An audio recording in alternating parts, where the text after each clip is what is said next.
Alrighty, so we are going to move on to our next segment, which is going to be Sarah's diagnosis story, and it's going to be in full Portuguese.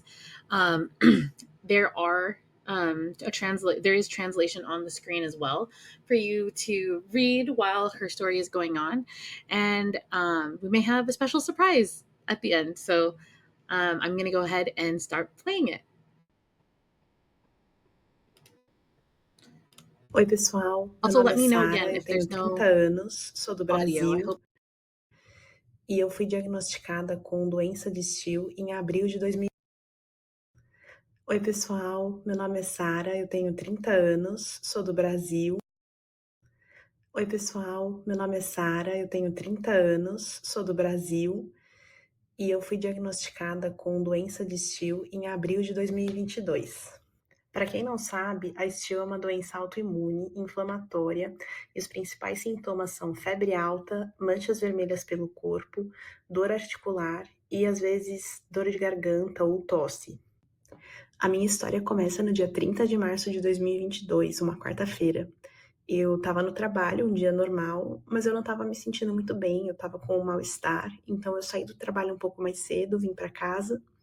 Eu ainda moro com os meus pais, então quando a minha mãe chegou em casa, ela veio falar comigo, entendeu o que tinha acontecido, e ela olhou pra mim e disse: "Nossa, mas você tá com uma cara estranha, seu rosto tá vermelho, você tá mesmo, não parece mesmo que você tá bem. Eu vou pegar o termômetro, acho que você tá com febre". Ela trouxe o termômetro, a gente mediu a febre, eu estava com mais de 39 graus.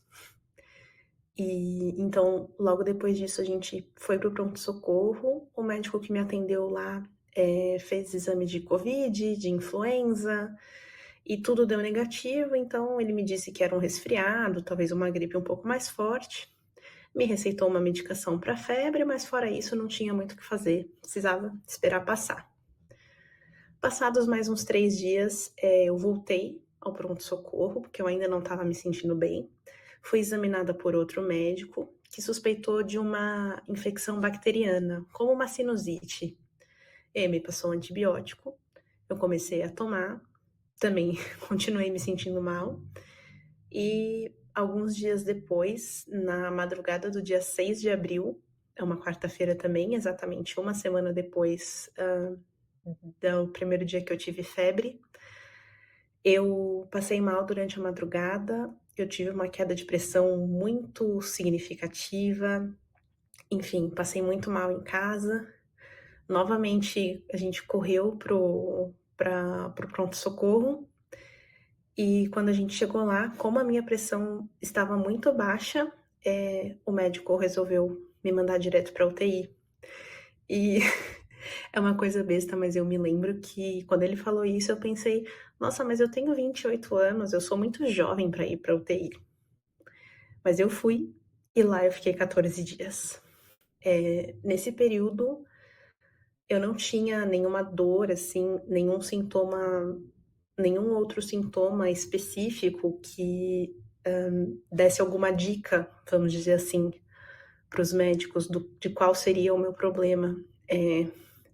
Todos os dias eu fazia exame de sangue, eu fazia raio-x dos pulmões.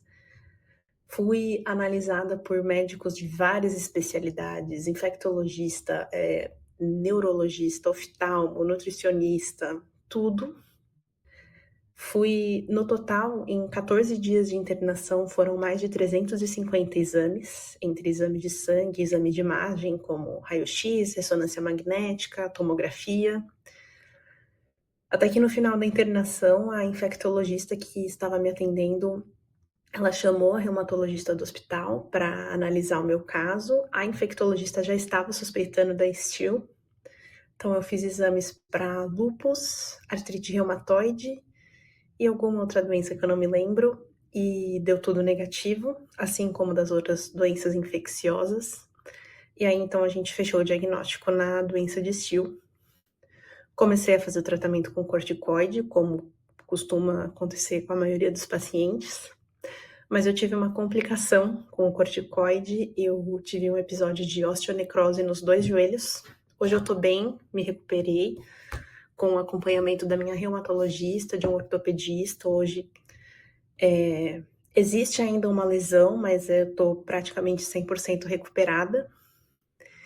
E então, em novembro de 2022, eu tive novembro, dezembro, eu tive outra crise da Steel, porque devido a esse problema da osteonecrose, a gente teve que fazer a retirada do corticoide. Só que o meu sistema imunológico ainda não estava totalmente controlado. Mas aí então, em dezembro de 2022, comecei a fazer o tratamento com medicação imunobiológica, né? E que é muito comum também. E hoje eu tô super bem, estou em remissão, ainda tomo medicação, mas os meus exames estão todos controlados, eu não tenho nenhum sintoma físico. E é isso.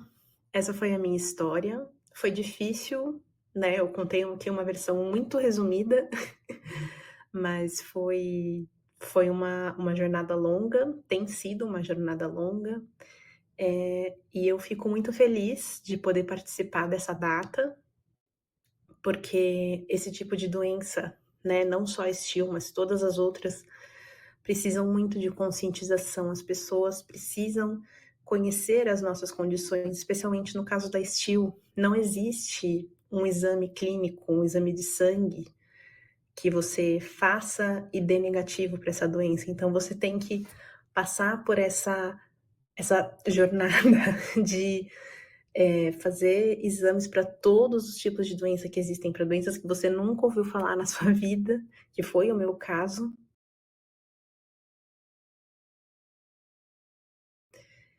E cada exame, né, você pensa, você não quer que ele dê positivo, porque óbvio, você não quer ter aquela doença, mas ao mesmo tempo você quer que ele dê positivo, porque você quer saber o que você tem. E ter o exame sempre negativo, negativo, negativo, isso é muito, muito difícil como paciente. Mas então, por isso que essas datas, como o dia de hoje, são tão importantes. Eu estou muito feliz em mais uma vez participar dessa aqui. Queria agradecer ao Wi-Fi Arthritis pela iniciativa.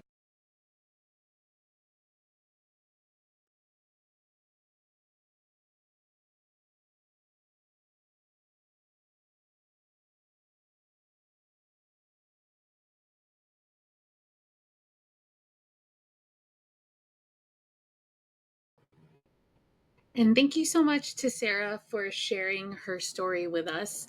I just wanted to thank her again for doing the video. I know that you had so much to do this week. Sarah is actually a lawyer in Brazil, and she had to take over some extra workload this weekend, so it pushed her video that she was originally planning on doing. But thank you so much, Sarah, for making the time to share your story with us.